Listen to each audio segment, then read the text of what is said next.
Tina Shalhoub. It's Monday, we've got a busy start to our Monday with our storm in the Northeast, but yet again, we've had a lot of nothing across the north central states. We've had a lot of warmth and a lot of, dry weather. Yeah, and that doesn't mean you don't have problems. Yeah. We actually do. And in North Dakota, ice jams threaten to flood parts of the capital city. This is an amazing story pertaining to how mankind can evolve or alternate in trying to solve problems that 100 plus years ago we couldn't have even thought about solving. Please watch.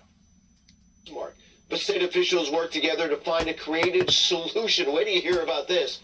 Joining us right now is John Paskowski. He is the state engineer for North Dakota's Department of Water Resources. And thank you so much for joining us here this morning, Mr. Paskowski. This has been such a mild winter, but the threat that you were facing with ice in the Missouri River has been a big problem.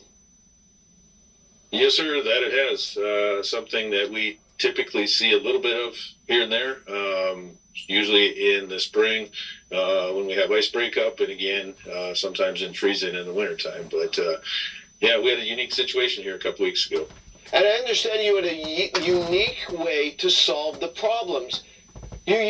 How did the idea to use helicopters come about? And has that ever done before, or was this the first time? So the idea with the helicopters here in North Dakota, we collaborate quite readily with all levels of government, state, local, city, federal, and that was the case here too. When we have emergency flood response situations here, we set up an emergency operations center with our local Department of Emergency Services that is headed up by Adjutant General Al Dorman, who also oversees the National Guard. So we have those folks at our disposal.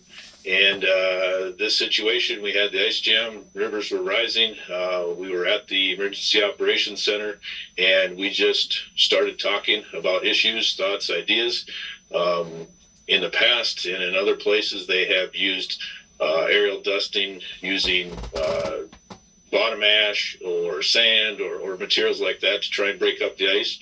And given the situation that we had, there was talk of the local Corps folks. They use a loader to try and break up ice on their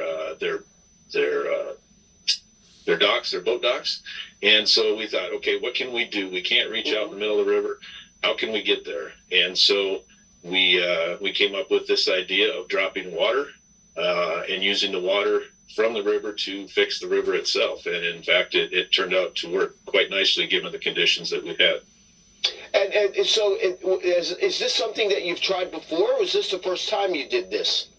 Dropping the water? This is the first time, yep. Really? Okay. All right. And do you think that it works so well that this will be part of your arsenal in the future?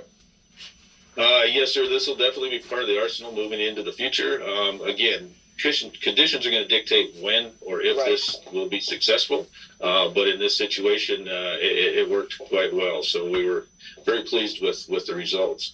Matter of fact, once we got the ice to let loose, in a matter of 2 hours, the river dropped 2 feet. Wow. And so it took some doing. National Guard pilots did an awesome job, and we had a successful destroying of the ice jam, so to speak. And really quickly, I'm sure ice jams are nothing new for your area, but this was a little early than you would normally have to deal with that. Is that correct? Yes, sir, that's correct. Typically this time of year, North Dakota is still within the holds of winter, but we've had a very open winter this year, and so this is definitely earlier than we typically deal with any ice jam situations. All right, John Paskowski, state engineer for North Dakota's Department of Water Resources. Mr. Paskowski, thank you so much for joining us. What a creative idea, and we're glad it worked so well for you. Thank you, sir. Glad to be here. Thank you. All right. Corps of Engineers needs to study that, and any waterway resources need to look at that too, because that's very clever. Very, very clever.